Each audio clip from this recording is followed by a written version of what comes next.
Anyway, we're going to call out all the Swifties because the V&A Museum in London is looking for a Taylor Swift superfan to advise them on fan culture. What do we think about the idea of, like, you've got museum curators or You guys are here for it? I think that every family member and friend of a Swiftie is breathing a big sigh of relief. And I'll tell you why.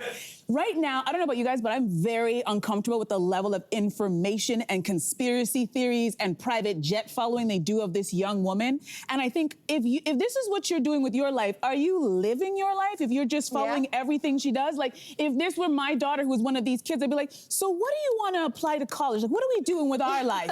And now there's a job for her, so we don't have to. So now I don't have to worry about, like, you're going to move out of my basement because now someone has created this wonderful job where all of this knowledge that you have about this person is now useful, and now you can perhaps even become a university professor. So now you can see them moving out of your basement and having their own life. Tina's gonna be okay. Well, Let's not forget, in museums, what do you think of when you think of museums? Kind of old, rickety artifacts. Yeah. You know what every museum needs? They need young, hot celebrity connections. So case in point, we watch the Met Gala every single year. You know why we watch the Met Gala? Young, hot celebrities in haute couture. And I went to New York this past summer. I would have never gone to New York. You know why? Because I don't care about this stuff. But you know why I care? Because celebrities go there. So I wanted to walk the steps. I wanted to see what A$AP Rocky and Rihanna were wearing in person. If there was a human standing next to this telling me all about it, they would have gotten even more of my money. Second exhibit. Justin Bieber's museum in Stratford. Shout out Stratford, Ontario.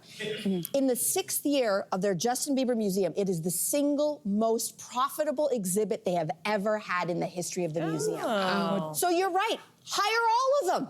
They're gonna all have a job. They have all the information. You don't have to train them.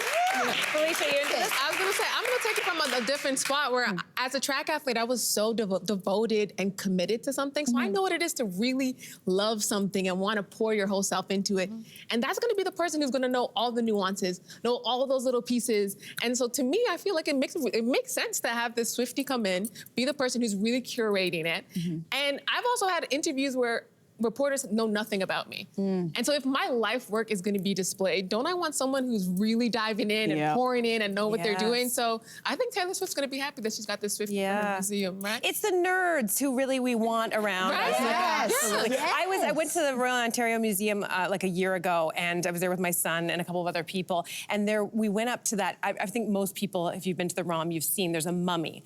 And this mummy, everyone gets fascinated. I remember as a kid, it's been around for a long time, to say the least. And I remember looking at it. Anyway, this one particular day, there was a museum employee standing nearby, and it was like this person was bursting for someone to talk to them. Like, just the energy was frenetic, right? So we were like, do you know anything about this, like this person lying here? And they're like, forget about that, mummy. Let me tell you about this. There was another sarcophagus there that they had actually sent through an MRI down in the basement when no one was around, in I think a hospital, if I'm not mistaken. And they found out that this particular mummy was like a woman who had died of a tooth abscess. This is a great learning lesson for kids. Brush your hair. Right? Brush your teeth. Brush your teeth. But anyway, he gave all this information, and we left feeling so excited. So let's let the nerds lead all of the museum. Passion is infectious. Passion is infectious. Don't forget to brush and floss your teeth. Or you'll end up here. Hey there, what did you think? Drop your comments below and join the conversation. And don't forget to like and subscribe so you can find more on everything from food and fashion to pop culture and current events. See you soon.